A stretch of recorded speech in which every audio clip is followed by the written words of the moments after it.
यदि कोई अपना कल्याण करना चाहता है, ध्यान रखना,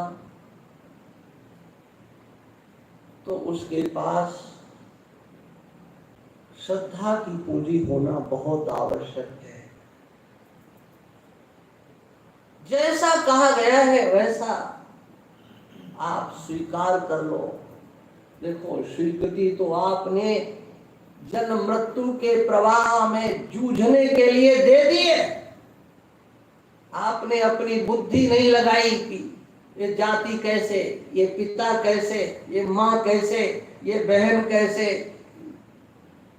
ये क्या है। सारा संसार तुम्हारी मान्यता से टिका हुआ है। तुम बताओ, इसका ज्ञान तुम्हें कहाँ है, कैसे है? किसी भी वस्तु का तुम्हें ज्ञान नहीं है। ज्ञानाभिमान है, वो अज्ञान, वो मान्यता, मान्यता में सारी जिंदगी जी रहे हो, और उस मान्यता से केवल तुम्हें दुख मिलने वाला है। तुम्हारे पास श्रद्धा की पूंजी है। श्रद्धा वयोयम पुरुषा। जब ये जीव इस धरा पर इस शरीर को लेकर के आता है तो उसके पास में बहुत बड़ी पूंजी होती है, वो होती है श्रद्धा की। और उस श्रद्धा के बल पर ही सब कुछ मानता है, तर्क नहीं करता है। उसे पढ़ाया गया, हाँ, अमरूद वाला आ,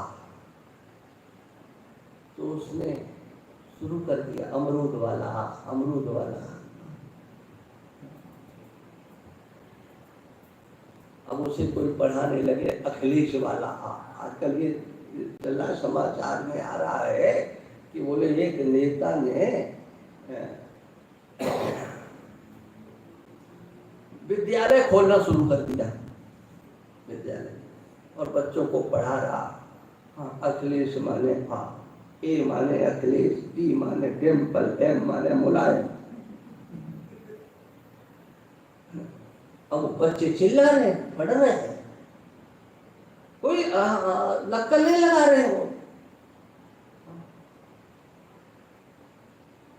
जो बताया जा रहा है ये है ना, आपकी श्रद्धा। जो बताया दादा ने, दादी ने, नाना ने, नानी ने, माँ बाप, जिसने बताया वो आप ये समझ करके, क्या, हाँ, ये ब्रह्मा है, ये विष्णु है, ये महेश है, ये गलत नहीं बोलते हैं, ये सब सत्य बोल रहे हैं, इनको स्वीकार करो, इनकी बात को स्वीकार करो। आपने स्वीकार किया, श्रद्धा से उनकी बताई गई बातों को स्वीकार किया। तुम अमुक जाति के हो, तुमको ये लिखना है, लिख दिया। कहाँ दिमाग लगाया? कहीं नहीं दिमाग लगाया। आपके पास ऐसा क्या था? ज्ञान तो था, लेकिन उस ज्ञान के साथ श्रद्धा भी थी। जिस ज्ञान से आपने समग्र ज्ञानों को पकड़ा, लेकिन पकड़ा कैसे? वहां आपने तर्क नहीं किया, कोई कुतर्क नहीं किया, आप सब कुछ स्वीकार करते चले गए। लेकिन अब जब आपके पुण्य जागृत हुए, सत्संग में आए, और उस समय कुछ बताया गया, तो आपके दिमाग पर चोट जैसी लगी। चोट सी लगती है, मालूम नहीं पड़ता है। और इसीलिए वो चोट जो लोग सहन नहीं कर पाते हैं, वो सत्संग में नहीं आते, क्योंकि अन्य जगह पर उनकी पीठ ठुकी जाती है। आइए आइए भक्तराज, आइए आइए, हे बड़े धर्मात्मा है। ये देखो, हर पूर्णमासी अमावस्या को आते ही हैं, चाहे बिजली कड़के, चाहे ओला पड़े, चाहे कुछ भी हो। वो सर्वेंद्रियों से होकर के प्रशंसा पीठ थपथपाना, और कभी कभी तो महाराज भरी सेवा में नाम लेकर के, अरे देखो देखो जरा खड़े हो जाओ, खड़े हो जाओ, और उनको खड़ा कर दिया जाता है। देखो देखो, हाँ इतने बड़े दानी हैं, इन्होंने इतना इतना किया है। तो वो भी सोचता है इन 10,000 लोगों में कम से कम हमारा नाम लिया गया तो कुछ हम है। तो ये शोषण, लेकिन उसको अपना शोषण नहीं दिखाई देता है, उसे अपने अहंकार का पोषण दिखाई देता है। सब जगह अहंकार का पोषण होता है, उसको मिटाने की बात नहीं होती है। ये दुनिया के समझदार लोग भोली भाली जनता को कैसे मूर्ख और बनाया जाए, ये हथकंडे फेंकते हैं।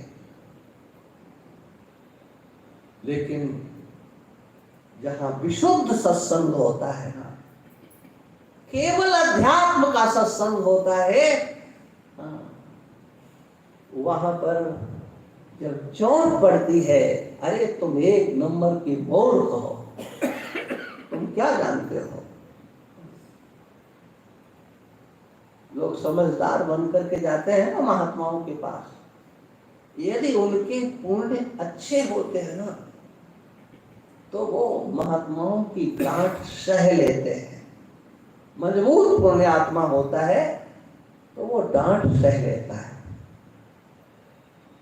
और जिसने सह लिया समझ लो वो पार हो गया। ये सच बात है।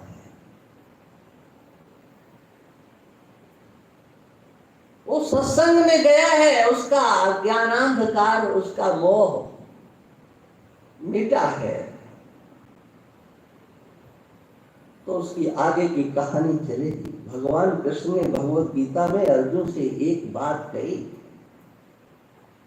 अर्जुन मैंने तुम्हें सांख्य योग का उपदेश दिया, मैंने तुम्हें ज्ञान योग का उपदेश दिया। वह ज्ञान योग जिसके बल पर आप पुण्य और पाप सबको छोड़ सकते हो। बुद्धि तो जहाती है वो भी सुकृत दुष्कृत है। लेकिन भगवान ने एक बात अर्जुन से फिर कही, ये ज्ञान हमारा तुम्हारी समझ में नहीं आने वाला।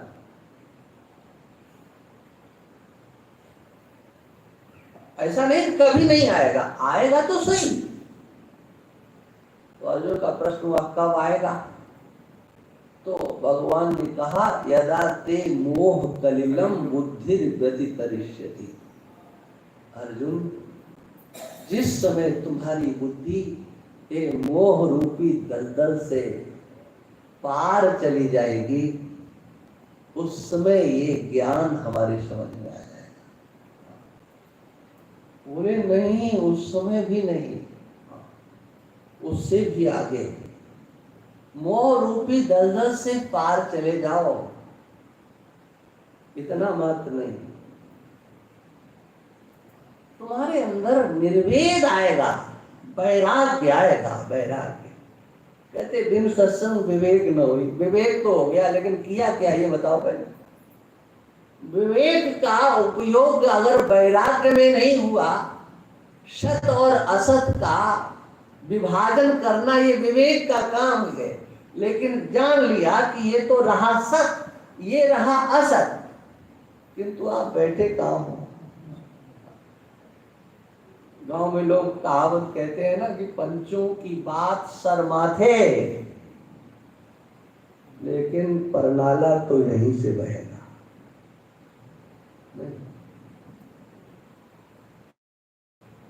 यही है, पंचों की बात सर माथे। महाराज कहते तो आप ठीक ही हो, ये सत रहा ये असत रहा, लेकिन अपने तो इधर ही रहेंगे। विवेक हुआ तो उसका फल क्या? मोह आपके अंदर नहीं। कहते नहीं महाराज, अब तो हमारे अंदर मोह ममता कुछ नहीं, कोई लेना देना नहीं है। बच्चे अपने कमा खा रहे हैं, और वो भी ऐसा ठीक है, पोते भी ठीक है, पोती भी ठीक है, दुनिया भर की। सब। अब क्या कोई लेना देना नहीं है। ये कहना बहुत सरल है, लेकिन उसकी पहचान है, अंतर से मोह नहीं है। तो निर्वेदता आने से कोई आपको रोक नहीं सकता। निर्वेद माने वैराग्य। विवेक का फल है वैराग्य, और वह वैराग्य किससे होगा? वस्तु से, व्यक्ति से, संसार से। अगर संसार से वैराग करके जाओगे तो कहाँ जाओगे? बोले हम गुफा में रहेंगे तो वहां पृथ्वी, जल, तेज, वायु, आकाश, उसकी जरूरत पड़ेगी नहीं। सर्दी, गर्मी इत्यादि ये जो गुफाएं होती थी ना पहले, हाँ कहते गुफा में रहते। अरे वो गुफाएं जो है आजकल के एसी को फेल करती है ना। पूछ लो हमारे दंडी स्वामी शंकरानंद महाराज से, वो गुफाएं थी तो बनाई हुई, लेकिन वो एकदम एयर कंडीशन। सर्दी में सर्दी नहीं, गर्मी में गर्मी नहीं, बरसात में बूंद भर पानी नहीं।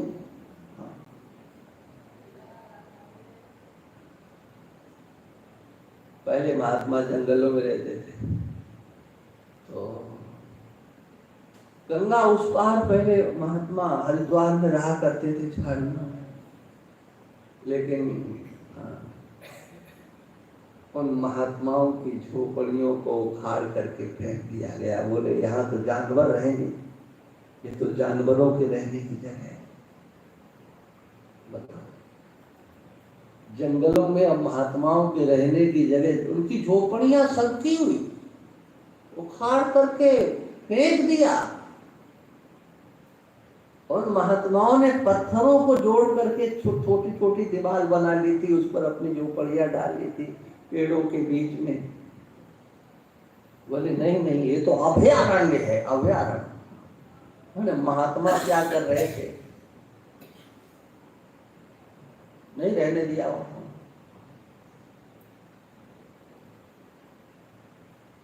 एक नंबर की जो सामग्री होती थी जंगलों में, उस पर सबसे पहला अधिकार ऋषियों का, संतों का होता था। अब वो सब एक नंबर की चीज, अब दुकान से एक नंबर की कितनी आ जाए, हमें ये इस पर नहीं जाना है, लेकिन कहना ये है क्या कि आपके अंदर वैराग्य होगा तो किससे होगा? तो देखो भगवान कृष्ण का एक दर्शन, वो व्यक्ति से, समाज से, संसार से वैराग्य की बात नहीं करते हैं। वो कहते हैं तुम्हारी खोपड़ी में जो संसार के लोगों ने संसार बसाया है, और उसका रास्ता क्या था? उसका रास्ता था ये तुम्हारा कान। कानों के माध्यम से ही, है ना, सारा संसार, सारा अज्ञान, सारा मोह, सारा कूड़ा कचरा जो दुनिया के लोगों ने भरा, वो इसके रास्ते से गया, इस कान के माध्यम से गया। तुमको सुनाया गया, तुमने विश्वास कर लिया। भगवान कृष्ण कहते हैं बुद्धि जब मोह रूपी दलदल से पार जाएगी अर्जुन, तुम्हें लगेगा कि जो कुछ हमने सुना था वो सब व्यर्थ है, वो सब झूठा है, वो सब असत है। तदा गंतास निर्वेदम श्रोतव्यस्य सुतस्य च। अब तुम किसकी बात सुनना चाहोगे? अरे जो सुना हुआ था वो झूठा, संसार के लोगों ने जो सुनाया वो सब झूठा था, वो मिथ्या था। ये अब निश्चय हो जाएगा, ऐसा लगेगा क्या अब सुनने लायक कुछ नहीं है, कुछ भी नहीं है। तो महापुरुष कहेंगे हाँ, संसार की कोई भी बात सुनने लायक नहीं है। लेकिन अभी भी सुनने लायक है। वो क्या है? तुम्हारी कथा अभी तक तुमने दूसरों की सुनी, अब तुम्हारी कथा सुनने लायक है, तुम उसे सुनो। ये वो कथा है जिसमें पहले ये कथा व्यथा जैसी प्रतीत होती है, ये क्या?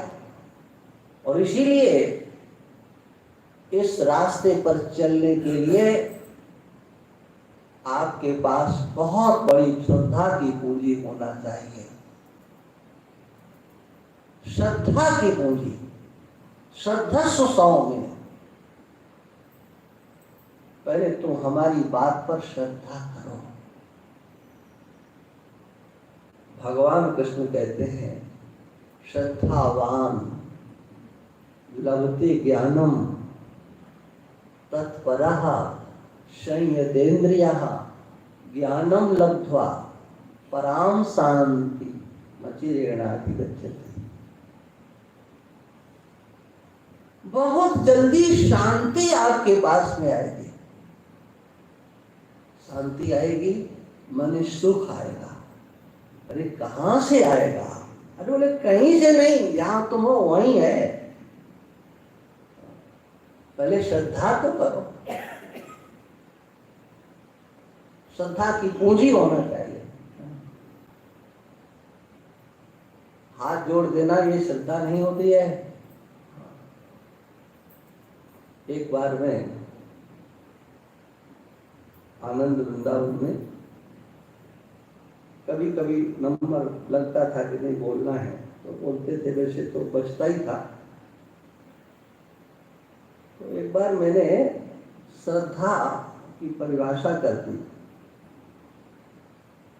गुरु शास्त्र वचनेषु विश्वासः श्रद्धा। गुरु और शास्त्र के वचनों में जो विश्वास करना है, इसका नाम श्रद्धा है। अच्छा, जहाँ पूज्य महाराज जी निवास करते थे वहां तक आवाज आती थी। तो जब आए तो महाराज जी ने कहा कि हे महात्मा, तुम आज ठीक बोल करके नहीं है, तुमने क्या श्रद्धा की परिभाषा की? मैंने कहा ऐसा लिखा है।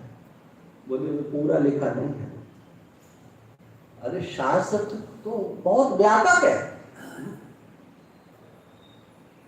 शास्त्र तो व्यापक है।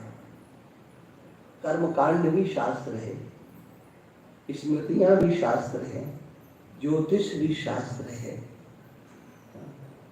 शास्त्र तो बहुत व्यापक है। तो व्यक्ति तो श्रद्धा कहीं ना कहीं करता ही है, इसलिए वो नहीं है। बोले गुरु जी ने कह दिया, अब तो बस अपना काम हो गया। लोग श्रद्धा करते ही हैं। हाँ, हमारे गुरु जी ने जो कहा वही ठीक है। हाँ, भले ही गुरु जी ने बस अब क्या कहें, कुछ हम कह नहीं सकते। लेकिन अंधे हो जाते हैं लोग। हाँ, अंधे एकदम, कुछ मतलब नहीं। अरे गुरु के वचन मानना है, लेकिन गुरु के वचन प्रामाणिक हो तब ना। जाने कितने पंथ, कितने संप्रदाय गुरुओं के नाम पर चल रहे हैं। भगवान नहीं, ईश्वर नहीं। हाँ, गुरु गुरु गुरु। अरे काहे का गुरु भाई, क्या मतलब? अरे नहीं नहीं नहीं, गुरु ब्रह्मा।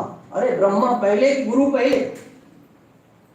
ब्रह्मा के अस्तित्व को तो आपने स्वीकार किया कि नहीं, तब उसकी तुलना दे रहे हो, है ना? अरे किसी की तुलना की जाती है तो पहले उसको स्वीकार कर लिया कि नहीं? बात हमारी समझ में आ रही कि नहीं? आपने अपने गुरु की तुलना ब्रह्मा से कर दी। तुमने देखा ब्रह्मा को? देखा? विष्णु को देखा, शंकर को देखा, वो तो ब्रह्म है। अरे तुम्हें ज्ञान तो कुछ नहीं है, न ब्रह्मा का, न विष्णु का, न शंकर का। चल रहे हो लकीर के फकीर बनकर के बुद्धि लगाए बिना। गुरुत्व क्या है जी? हाँ, गुरुत्व है क्या? कान फूंक दिया बस, कंठी बांध दिया बस बस, अब तुम किसी का सुनना नहीं। ऐसे होते हैं वो गुरु। वो सबसे पहले उन्हें खतरा दूसरों से ही लगता है कि कहीं किसी दूसरे के पास चला गया और वो हमारी ऐसी तैसी करेगा तो फिर ये। इसलिए सबसे पहला उनका मंत्र होता है, देखो बस बस अब तुम किसी की सुनना नहीं, हमने जो कहा सो बस बस, इसके सिवा कुछ नहीं। ये आज चल रहा है, सनातन धर्म के विरुद्ध एक षड्यंत्र चल रहा है। शास्त्र की परंपराओं का खंडन करना, मूर्ति पूजा का खंडन करना, तीर्थों का खंडन करना, तीर्थ स्नान का खंडन करना, श्राद्ध संस्कार इत्यादिकों की। उन्हें ब्राह्मणों को जीवाने से क्या होता है जी? क्या होता है पिंडदान? ये क्या है? ये बहुत बड़ा षड्यंत्र है जिसके बल पर हमारी भारतीय संस्कृति सनातन धर्म जिंदा। वो उस वर्ग को नहीं जानते और ये विदेशी षड्यंत्र पैसे के बल पर, और वो विदेश चले जाते हैं, विदेश से उनको पैसा मिलता है। और विदेश जाने वाले संतों की एक कमजोरी मैं बता रहा हूं, वो जो अरब देशों की तरफ चले जाते हैं वो फिर हिंदू मुसलमान की बात नहीं करेंगे, वो ईसाई हिंदू मुसलमान नहीं, मानवतावादी बन जाते हैं। इस मानवतावाद के आड़ में सनातन धर्म की जड़ें खोदना आज संतों के वेश में एक ये पाखंड शुरू हो गया है। इसलिए इससे भी सावधान रहने की आवश्यकता है। वो मानवता की बात करेंगे, ये हिंदू मुसलमान कर, अरे नहीं, मानवता मानवता। उनके मुंह से मुसलमान शब्द नहीं निकलता है, क्योंकि वहां की कमाई लेकर के आ रहे हैं, आश्रमों में लगा रहे हैं, सोने चांदी के सिंहासनों पर बैठ रहे हैं।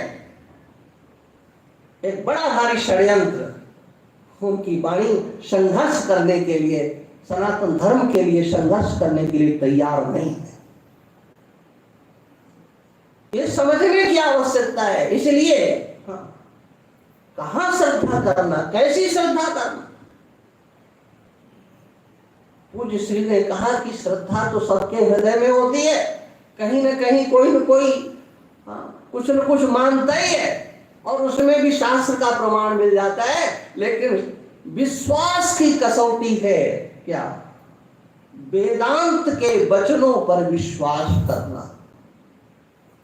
गुरु के द्वारा जो बताए गए वेदांत के वचन हैं, जो महावाक्य या महावाक्य कल्प, जो श्रुतियां हैं, श्रुतियों के अनुसार जो अन्य शास्त्र हैं, वह जो उपदेश किया गया है, उस उपदेश में श्रद्धा करना, इसका नाम विश्वास करना, इसका नाम श्रद्धा है। गुरु वेदांत वचनेषु विश्वासा श्रद्धा। और उस समय सारा संसार एक और गुरु का वाक्य एक हो। जितने आपके ऊपर आरोपित किए गए नाम, रूप, कुल, गोत्र, जाति, संबंध और तुम्हारी अपनी सोच, उन सब में परिता लगा करके एक नया दर्शन दिया जाता है। कबीरदास जी कहते ना, कबीरा खड़ा बाजार में ले लकूटा हाथ, जो घर फूके आपनो चले हमारे, आग लगाओ अपने हाथ से अपने घर में। तो ये कब लगेगी? ये जब गुरु के वचनों में विश्वास होगा, श्रद्धा होगी, और वो कौन से वचन? तुम सच्चिदानंद स्वरूप हो, न जायते मर्यते वा कदाचिन, नायम भूत्वा भविता वा न भूया, अजो नित्यः शाश्वतोऽयं पुराणो। अरे शाश्वतोऽयं नहीं, शाश्वतोऽहं पुराणो। ये बोलो कौन सी आफत आ रही है? हाँ जी, मैं कह रहा हूं, कोई पाप नहीं लगेगा। हाँ बोले भगवान ने तो अयम कहा है, आप अहम कहते हो। अरे अरे, अयम आत्मा ब्रह्म श्रुति कहती है, तो जिसको तुम अयम आत्मा बोलते हो, अयम इसका नाम अहम ही है, इसलिए वो भी ठीक है। अयम नाम आत्मा का ही है। अयम आत्मा ब्रह्म माने यह जो इस उंगली का कल मैंने बताया था ना, यह जो निर्देश किया जाता है ये सच्चा निर्देश है। दूसरे की ओर उंगली उठती है तो ये उपदेश मिलता है, 3 उंगलियां तुम्हारी ओर जा रही हैं। दूसरे का जितना ध्यान रखते हो उससे 3 गुना ज्यादा कम से कम अपना ध्यान रखो। अयम का, इदम का नहीं, अयम का ध्यान करो। ये जो आपका आत्मा है ये ब्रह्म है, माने मैं ब्रह्म हूं, मैं सच्चिदानंद स्वरूप हूं। ये है, इसके सिवा और मैं कुछ नहीं हूं। और इसके लिए क्या करना है?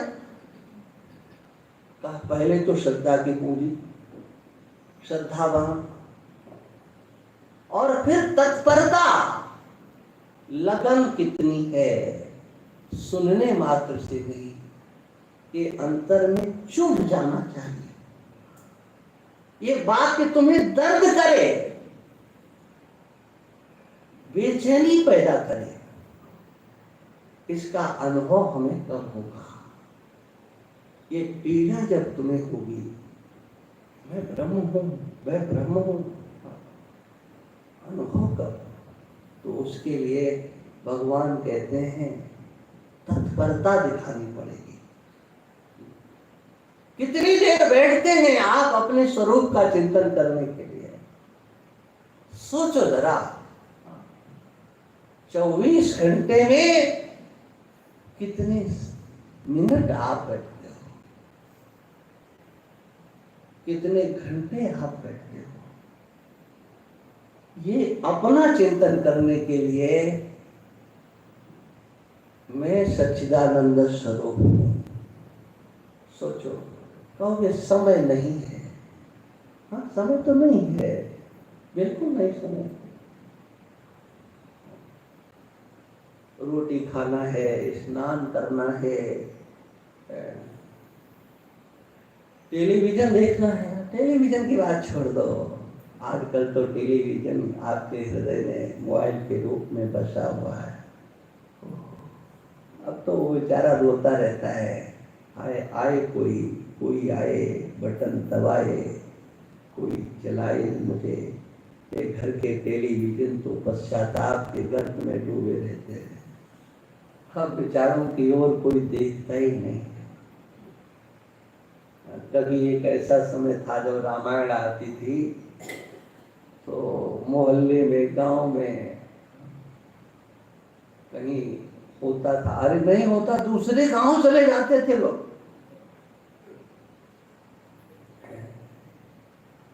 उस समय था कभी उनकी कितनी कदर थी। हाँ, बेचारे लगा के रख दिए गए। उनका उपयोग दूसरे कामों में लेते। बोले सीसीटीवी जो लगे हुए ना, उनका कनेक्शन, इनसे कनेक्शन कर दो और उन पर फोटो उधर, क्योंकि अब तो इससे फुर्सत नहीं ना। इससे कितना समय आप देते हो अपने लिए? कहते समय नहीं, समय ही समय है। अरे ये आपके अपने स्वरूप का चिंतन तो बाथरूम में भी हो सकता है जी। किसी मंत्र का निषेध हो सकता है कि वहां नहीं करना, वहां नहीं करना, लेकिन आपका तो स्वरूप हुआ है जो हमेशा आपके ध्यान में रहता है, लेकिन आप उसका चिंतन नहीं करते हो। अरे मैं नहीं हूं, ऐसा कभी तुम्हें ध्यान आया? मैं नहीं हूं, कभी ध्यान आया? नहीं आया। लेकिन हूं ये हमेशा रहता हुआ भी मैं सच्चिदानंद स्वरूप हूं, मैं ब्रह्म हूं, मैं नित्य शुद्ध बुद्ध मुक्त हूं। ये तुम्हारी खोपड़ी में नहीं आता है, यही तुम्हारा दुर्भाग्य है। हूं का विस्मरण तो कभी होता ही नहीं है। हूं का विस्मरण तो कभी ईश्वर भी नहीं करा सकता है, कोई नहीं करा सकता है। और यही तो ग्रंथकार कहते हैं, ये तुम्हारा हूं, ये आत्मा, ये ब्रह्म जैसा है, जैसा आप हो, उसका चिंतन करो। संयमेंद्रिया, इंद्रियों का संयमन करना है। इंद्रियों का संयमन क्या है? इंद्रियों का निष्क्रिय करना, ध्यान रखना, यही संयमन है। माने मन सहित इंद्रियों का निष्क्रिय होना। और होगा क्या? श्वान की तरह से जो चाटते डोलते हो, यहां से कुछ मिले, वहां से कुछ मिले, तुम्हें अपने आत्मानुभूति, आत्मा सुख स्वरूप है, ऐसा तुम्हारे को कब दिखाई पड़ेगा? दत्तात्रेय भगवान कहते हैं, सर्वीहो परदिस्तनु, समस्त चेष्टाओं की निवृत्ति ही उसका शरीर है। चेष्टाओं की निवृत्ति होने पर वह सुख स्वरूपता अपने आप झलकेगी। जरा एक बार निष्क्रिय हो जाओ। ये आपका अपना स्वरूप है, इसका चिंतन करना है। बिना तत्परता के कुछ होने जाने वाला नहीं है। ओम पूर्णमदः पूर्णमिदं पूर्णात् पूर्णमुदच्यते पूर्णस्य पूर्णमादाय पूर्णमेवावशिष्यते। ओम शांति शांति शांति।